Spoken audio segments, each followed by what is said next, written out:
Hello friends, नमस्कार and welcome to GS point.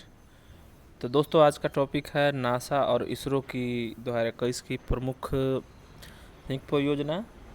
तो मुख्य परियोजना में जैसे स्पेस के क्षेत्र में जो भी इनका योगदान रहा है, इससे पहले मैंने भारत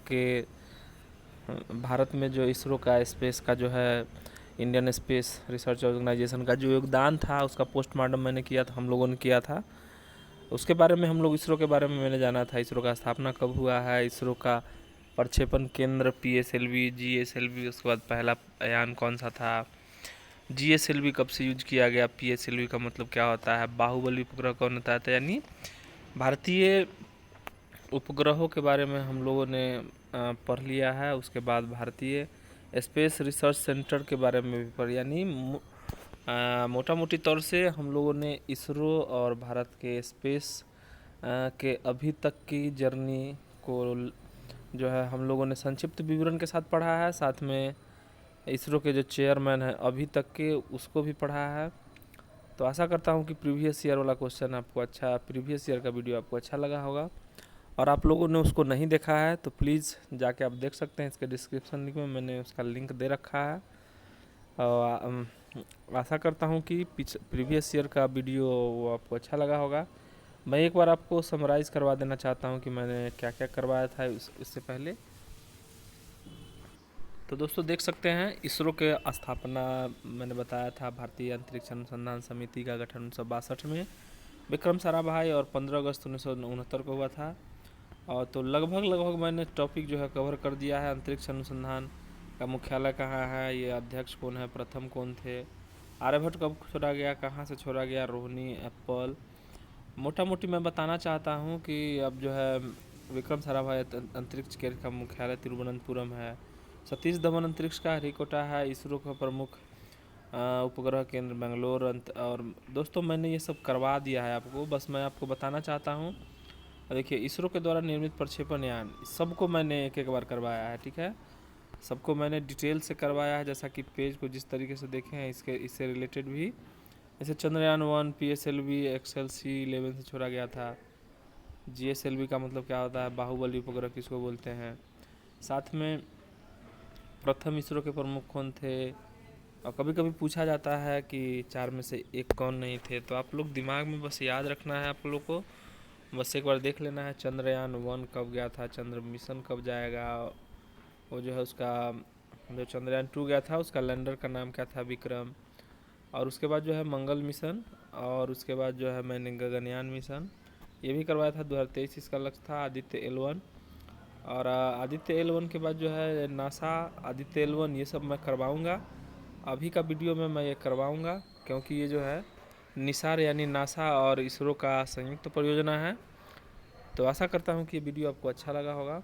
मिलते हैं हम लोग इसरो और नासा के संयुक्त परियोजनाओं पर, जिससे कि भारत जो है स्पेस टेक्नोलॉजी और स्पेस में और भी डेवलप कर सकता है अपने आप को।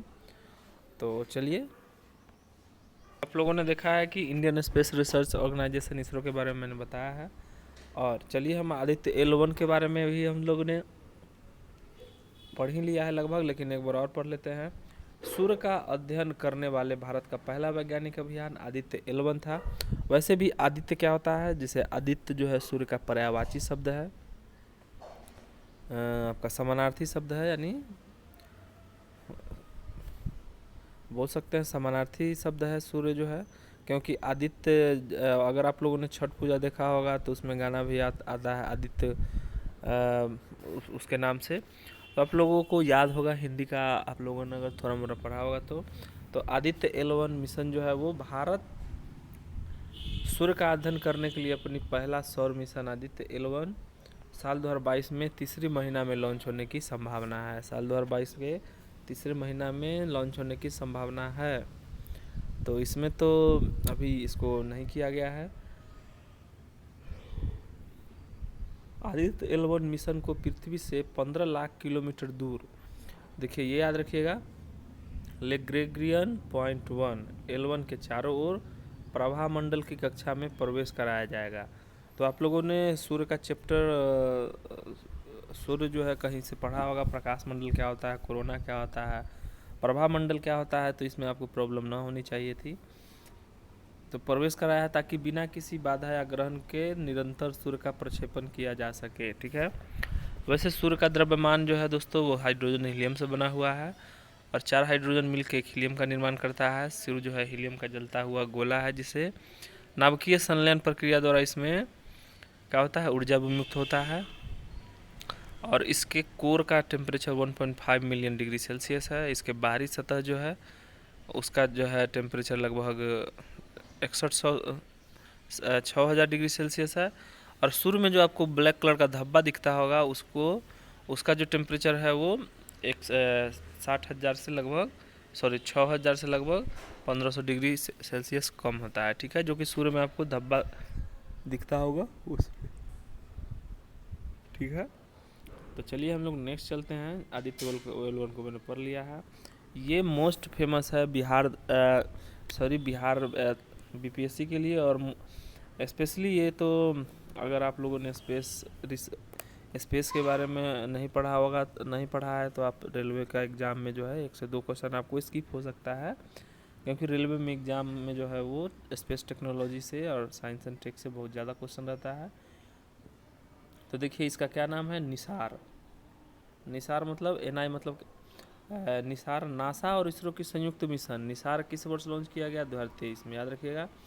निसार जो है N से हो गया नासा, I से हो गया इसरो, और क्या है, सिंथेटिक्स अपर्च्योर रडार है, ठीक है, जैसा कि आप देख रहे हैं सिंथेटिक्स अपर्च्योर रडार है।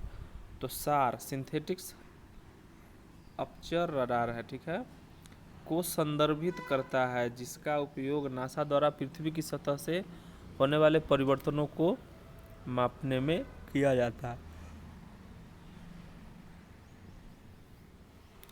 और इसमें क्या है दोस्तों, तो इसका लक्ष्य है मुख्यतः पृथ्वी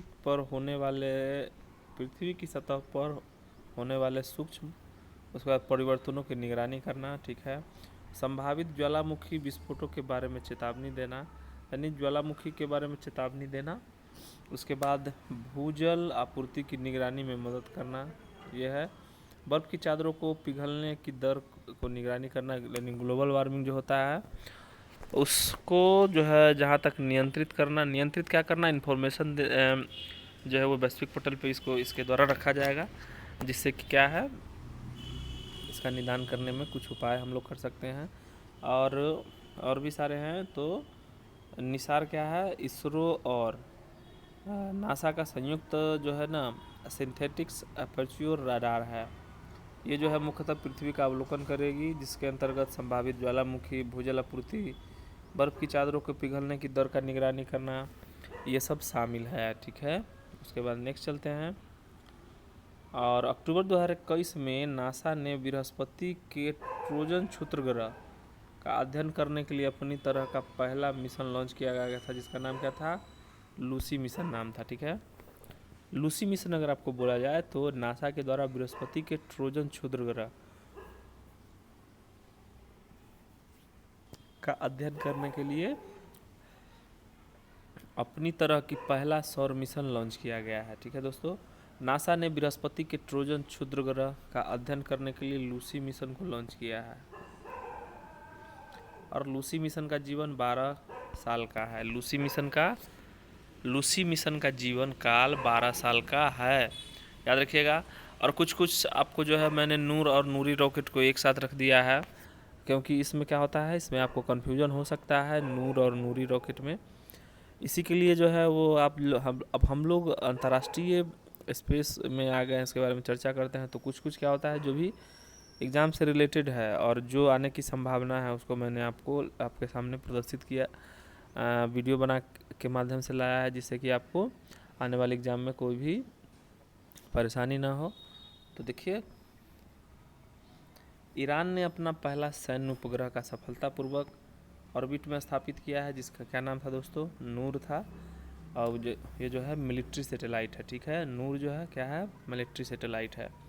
और दोस्तों नूर रॉकेट अगर बोला जाए तो ये क्या है, दक्षिण कोरिया ने अपना पहला स्वदेशी अंतरिक्ष रॉकेट लॉन्च किया है।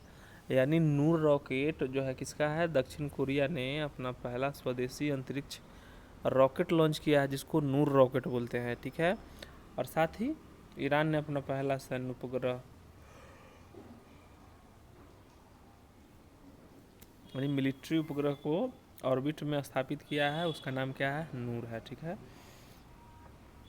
हाल ही में इसरो द्वारा ब्राज़ील का पहला अर्थ ऑब्जर्वेशन सैटेलाइट लॉन्च किया गया है जिसका नाम क्या था, अमेजोनिया नाम था। तो इसको तो आप लोगों ने पढ़ा ही होगा, नहीं भी पढ़ा, अगर आप लोगों नहीं भी पढ़ा होगा तो बस दक्षिण अमेरिका का देश जो है आपका ब्राज़ील, उसमें ही नज़र जाएगा। कहा है कि अमेजोनिया का जंगल मुख्यतः वहीं पे है। और चलिए ये जो है PSLV C-51 से लॉन्च किया गया था, ठीक है दोस्तों। और अमेजोनिया प्रथम उपग्रह अमेजन के वनों की कटाई की निगरानी और अवलोकन करने में मददगार साबित होती है।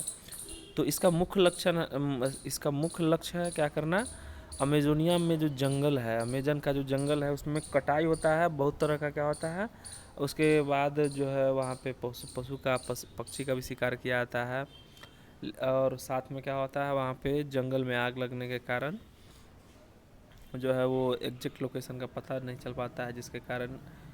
और इसका मुख्य लक्ष्य है अमेजोनिया उपग्रह का जो वनों की कटाई की जाती है उसको रोकना है, क्योंकि अमेजन का जंगल जो है वो धरती का जो है क्या कहा जाता है, धरती का जो है वो हार्ट कहा जाता है, यानी स्वर्ग कहा जाता है, फेफड़ा कहा जाता है, क्योंकि लगभग 40% ऑक्सीजन वर्ल्ड का वहीं से निकलती है, ठीक है। मतलब ऐसा अनुमान लगाया गया है स्कॉलर द्वारा, मैं कोई बना बनाया हुआ आपको डाटा नहीं बता रहा हूँ खुद से, जैसा कि मैंने पढ़ा है।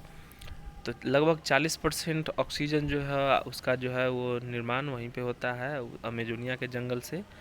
और उसमें जो है बहुत तरह के एनाकोंडा और बहुत तरह के जीव जंतु भी है। तो बस याद रखिए अमेजोनिया उपग्रह पहला जो है ब्राज़ील का अमेजोनिया प्रथम जो है ब्राज़ील का पहला अर्थ ऑब्जर्वेशन सैटेलाइट है, जिसका PSLV C-51 से जो है प्रक्षेपित किया गया था। इसका मुख्य कार्य क्या है, इस अमेजन के वनों में कटाई होने के लिए इसको रोकना है। अब आते हैं चीन का पहला और अन्वेषण उपग्रह सोलर एक्सप्लोरेशन सैटेलाइट लॉन्च किया है।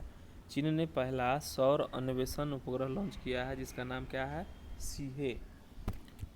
क्योंकि देखिए दोस्तों, चाइना जो है वो स्पेस टेक्नोलॉजी हो चाहे कुछ भी हो उस सब में आगे है, लेकिन क्या होता है उसका जो सामान है चाहे कोई भी प्रोडक्ट है वो टिकाऊ नहीं होने के कारण लोग उस पर भरोसा नहीं करते हैं, ठीक है। तो चीन ने पहला सौर अन्वेषण उपग्रह सोलर एक्सप्लोरेशन सैटेलाइट लॉन्च किया जिसे सीहे कहा जाता है। और प्राचीन चीनी और पौराणिक कथाओं में सीहे सूर्य की देवी है। सीहे जो है क्या है, सूर्य की देवी है। उपग्रह को लॉन्ग मार्च 2D रॉकेट के जरिए प्रक्षेपित किया गया है।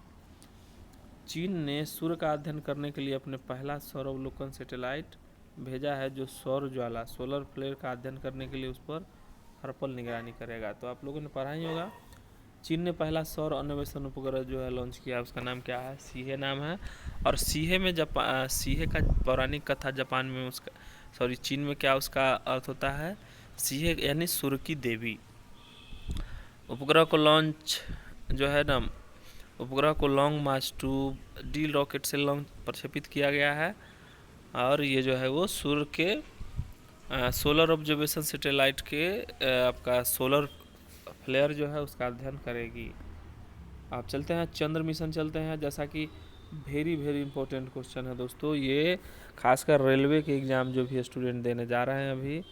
और मेरा तो सेकेंड फेज़ में है, इस फेज़ में मेरा नहीं आया है। खासकर रेलवे और SSC GD और जितने भी आप लोग अभी सेंट्रल का एग्ज़ाम देते हैं या फिर स्टेट का, तो कोई भी ऐसा एग्ज़ाम नहीं है जिसमें आपको स्पेस टेक्नोलॉजी इंडियन स्पेस से, इसरो से, चाहे यूरोपियन स्पेस एजेंसी हो या फिर कोई भी हो, उससे नहीं पूछा जाता है। तो चंद्रयान मिशन, ये चंद्रयान प्रथम जो है 22 अक्टूबर 2008 को चंद्र मिशन के तहत चंद्रयान प्रथम को सफलतापूर्वक प्रक्षेपित किया गया था। चंद्रयान प्रथम को पोलर सैटेलाइट लॉन्च व्हीकल्स यानी PSLV C-11 रॉकेट के जरिए सतीश धवन अंतरिक्ष केंद्र श्रीहरिकोटा से लॉन्च किया गया था। याद रखना दोस्तों, चंद्रयान प्रथम को पोलर सैटेलाइट यानी PSLV लॉन्च व्हीकल से PSLV C11 रॉकेट से लॉन्च किया गया था। आपको यही पूछा जाता है कि चंद्रयान प्रथम जो है 22 अक्टूबर को जो लॉन्च किया गया 2008 को, उसके लिए आपका जो है कौन सा व्हीकल्स था, PSLV C11 रॉकेट के जरिए, यानी सतीश धवन अंतरिक्ष केंद्र श्रीहरिकोटा से लॉन्च किया गया है। तो आप लोगों को जो ये इससे पहले इंडियन स्पेस का मैंने वीडियो पढ़ाया है, उसमें मैंने बता दिया है कि इसरो का जो है संस्था कौन सी कहाँ पे है। चंद्रयान 2 भारत ने 15 जुलाई को जो है वो लॉन्च होने वाली थी, लेकिन कुछ तकनीकी खराबी के कारण 22 जुलाई 2019 को चंद्रयान 2 मिशन लॉन्च किया था। और चंद्रयान 2 का प्रक्षेपण श्रीहरिकोटा के सतीश धवन अंतरिक्ष केंद्र से किया गया था। चंद्रयान 2 में ऑर्बिटर, लैंडर का नाम विक्रम और रोवर का नाम प्रज्ञान शामिल है। चंद्रयान 2 का भार 3850 किलोग्राम है।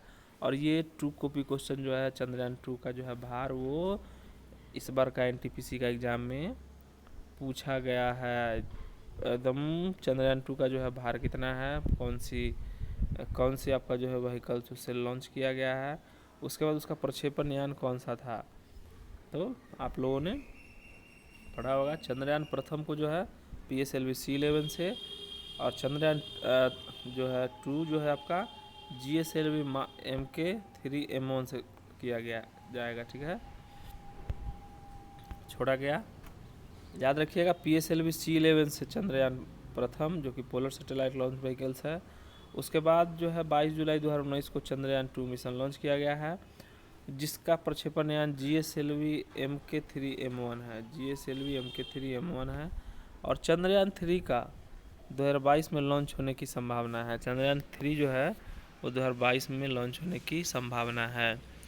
तो बस जो लॉन्च होगा बस याद रखिए, उसका एक्सपेक्टेड डेट याद रखिए, क्योंकि चंद्रयान 1 और चंद्रयान 2 से आपको क्वेश्चन बनेगा। लैंडर का नाम क्या है, विक्रम, रोवर का नाम क्या है, प्रज्ञान।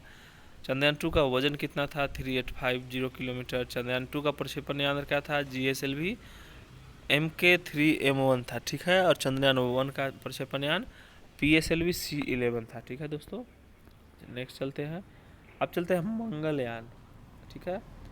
तो मंगलयान मिशन जो है 5 नवंबर 2019 को आंध्र प्रदेश के श्रीहरिकोटा स्थित सतीश धवन अंतरिक्ष केंद्र से लॉन्च किया गया था मंगलयान। इसका रॉकेट का नाम क्या था, PSLV XLC25, PSLV XLC25 जो है उसका व्हीकल्स का नाम था। साथ में 24 सितंबर 2014 को, याद रखिएगा 2013 में गया था, लेकिन 5 नवंबर 2013 को गया था, लेकिन 24 सितंबर 2014 को मंगल पर पहुंचने के साथ ही विश्व में अपने प्रथम प्रयास में ही सफल होने वाला पहला देश तथा सोवियत, रूस, नासा और यूरोपियन अंतरिक्ष एजेंसी के बाद दुनिया का चौथा देश बन गया था भारत, ठीक है।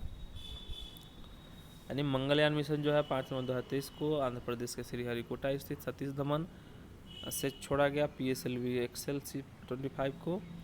और 24 सितंबर 2014 को मंगल पर पहुंचने वाला ही भारत विश्व में प्रथम प्रयास में सफल होने वाला प्रथम अंतरिक्ष स्पेस एजेंसी बोल सकते हैं या फिर देश बोल सकते हैं, लेकिन व्यक्तिगत यानी देश का क्रम में चौथा होगा, क्योंकि सोवियत रूस पहले जा चुका है, उसके बाद नासा जा चुकी है, और उसके बाद यूरोपियन एजेंसी के बाद चौथा देश बन गया है, ठीक है। मंगलयान 2 भारत का मंगलयान के बाद मंगल ग्रह के लिए दूसरा मिशन है। मंगलयान 2 भारत का मंगलयान के बाद मंगल ग्रह के लिए दूसरा मिशन है। भारतीय अंतरिक्ष अनुसंधान संगठन इसरो द्वारा मंगल ग्रह के लिए मिशन को 2024 में लॉन्च किया जाएगा। आप एक चीज़ याद रखिएगा, जितने भी दिन के नाम पर है, शुक्रयान हो गया, मंगलयान हो गया, लगभग 2024 में है, ठीक है, लगभग 2024 में है, जो कि अगला लॉन्च किया जाएगा। बस एक आपको जो है क्लू दे रहा हूँ मैं आपको याद करने के लिए। आपको विश्वास नहीं होगा तो आप प्लीज़ आप चेक कर सकते हैं, आप चेक करके ही याद करें, क्योंकि एग्ज़ाम में क्या होता है, खुद पे भरोसा रखना चाहिए इंसान को, दूसरों पे या फिर बगल वाले से ज़्यादा भरोसा नहीं रखना चाहिए। क्या पता आपको जो बता रहा है या बता रही है वो गलत है। तो इसी के लिए जो है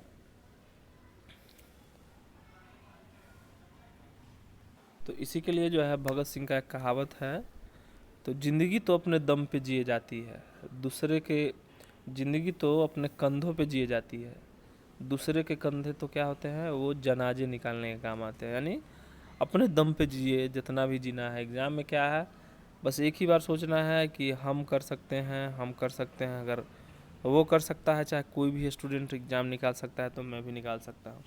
तो चलिए, थेसिस देना मेरा कोई इतना बड़ा मैं कोई स्कॉलर नहीं हूँ। और चलिए नेक्स्ट चलते हैं। नासा के द्वारा शनि ग्रह के चंद्रमा टाइटन पर रोबोटिक ड्रोन भेजने की योजना है। इस मिशन का नाम क्या है? ड्रैगन फ्लाई मिशन है। तो दोस्तों एक याद रखिएगा, आपको जो है शनि, मैंने भारत के लिए बताया था जो कि दिन के नाम पे है, Shani Chandrayaan mission, Shukrayaan mission 24, international के लिए नहीं बताया था। ठीक है, नासा के द्वारा शनि ग्रह के चंद्रमा टाइटन पर रोबोटिक ड्रोन भेजने की योजना है। इस मिशन का नाम ड्रैगन फ्लाई मिशन है। इस मिशन को 2027 में लॉन्च किया जाएगा, जैसा कि आप देख रहे हैं चित्र में। ड्रैगन फ्लाई मिशन टाइटन यानी शनि का उपग्रह, ड्रैगन फ्लाई मिशन टाइटन पर अतीत के जीवन की संभावनाओं का अध्ययन करेगा। यानी शनि का जो उपग्रह है टाइटन, उस पर क्या करेगा? अतीत के जीवन की संभावनाओं का अध्ययन करेगा। अभी तक जो है आपको पृथ्वी जो है वो जीवन जीने के लिए अनुकूल है, और ऐसा माना गया है कि मंगल ग्रह जो है वो पृथ्वी के भांति अपने अक्ष पे झुके हुए होने के कारण जो है वहाँ भी ऋतु जो है वो परिवर्तित होते रहती है हर 2-3 महीने में, और मौसम भी चेंजिंग होते रहता है। बस यही है, थोड़ा सा वहाँ पे ऑक्सीजन और पानी का खोज किया जा सके फिर से। ये दो चीज़ का अगर आविष्कार हो गया तो कहीं भी ज़िंदगी को आराम से बसाया जा सकता है। यानी ड्रैगन फ्लाई मिशन, इस मिशन को 2027 में लॉन्च किया जाएगा। नासा के द्वारा है। शनि का जो टाइटन उपग्रह है उस पर अतीत के जीवन का अध्ययन करेगा। अब आते हैं नासा। तो दोस्तों याद रखिएगा, इसरो का स्थापना 1969 में हुआ था, नासा का स्थापना 1958 में हुआ है, और साथ में DRDO का भी स्थापना 1958 में हुआ है। तो आप लोग याद रखिएगा इसको, DRDO और नासा दोनों 1958 में है। तो नासा ने आगामी चंद्रमा मिशन का नाम क्या रखा है? आर्टेमिस मिशन रखा है। इस मिशन को वर्ष 2024 में लॉन्च किया जाएगा। इस मिशन का लक्ष्य चंद्रमा पर दक्षिणी ध्रुव सहित चंद्रमा की सतह पर अन्य जगहों पर अंतरिक्ष यात्रियों को उतारना है। इस मिशन के द्वारा चंद्रमा पर पहली महिला भेजने की योजना है। याद रखिएगा, चंद्रमा पर पहली महिला भेजने की योजना जो है आर्टेमिस मिशन नासा के द्वारा है, जो कि 2024 में लॉन्च किया जाएगा। और हम लोग चलते हैं शुक्रयान चलते हैं। शुक्र के वातावरण का अध्ययन करने के लिए इसरो द्वारा प्रस्तावित 2024 से 26 तक कौन सा मिशन लॉन्च किया जाएगा? शुक्रयान प्रथम। उसके बाद हम लोग चलते हैं, किस देश ने 2023 तक चंद्रमा पर पहुंचने के लिए अपने पहले चंद्रमा मिशन की घोषणा की है? तुर्की ने किया है। और 9 फरवरी 2021 को किस देश ने होप मार्स मिशन के द्वारा मंगल की कक्षा में पहली बार प्रवेश किया? तो मंगल की कक्षा में पहली बार प्रवेश किया है संयुक्त अरब अमीरात ने किया है। हाल ही में अमेरिकी अंतरिक्ष एजेंसी नासा ने घोषणा की है कि वर्ष 2023 में वह चंद्रमा पर अपना पहला मोबाइल रोबोटिक भेजने जा रही है। इस मिशन का नाम वाइपर है। ठीक है, वाइपर का फुल फॉर्म होता है volatile investigation polar exploration rover. इस मिशन का मकसद क्या है? चंद्रमा की सतह के अंदर बर्फ तथा अन्य प्राकृतिक संसाधनों की तलाश करना है, क्योंकि अगर पानी मिल जाता है कोई भी ग्रह पे तो वहाँ पे क्या है, जीवन जो है वो उत्पन्न हो सकता है, या फिर जीवन की उत्पत्ति हो सकती है। क्योंकि आज जो मनुष्य है या फिर पृथ्वी पर जितने भी बड़े बड़े जानवर हैं, उसका उत्पत्ति जो है वो भी पानी से ही हुआ है, जो कि सरीसृप जो है पहले आविष्कार जो है वो उसका विकास हुआ। धीरे धीरे करते जीन में परिवर्तन होने के कारण और भौतिक और प्राकृतिक लक्षण के कारण जो है वो अनेक तरह के जैव विविधता और जीव का उद्भव हुआ है। किस स्पेस एजेंसी ने दुनिया के पहले रॉकेट उपग्रह को लॉन्च करने की घोषणा बनाई है?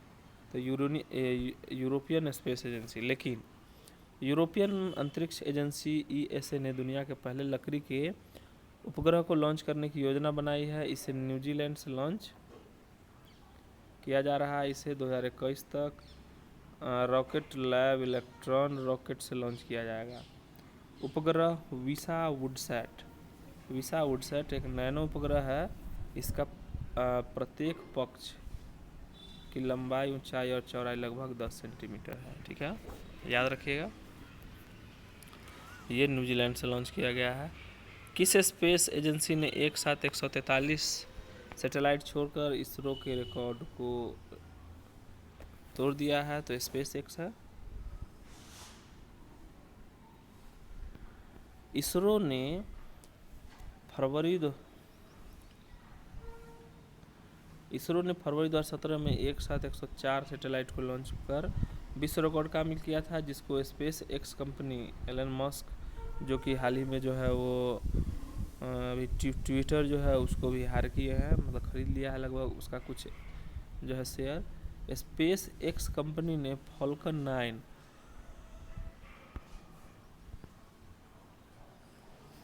लॉन्ग व्हीकल्स रॉकेट के द्वारा ट्रांसपोर्टर 1 के जरिए 143 सैटेलाइट को अंतरिक्ष में भेजकर नया वर्ल्ड रिकॉर्ड कायम किया है। तो किससे भेजा है दोस्तों? वो ट्रांसपोर्टर 1 के जरिए 143 सैटेलाइट को अंतरिक्ष में भेजकर नया वर्ल्ड रिकॉर्ड जो है वो शामिल किया है, यानी नया वर्ल्ड रिकॉर्ड को कायम किया है। इससे पहले इसरो जो है वो 107 सैटेलाइट को लॉन्च करने वाली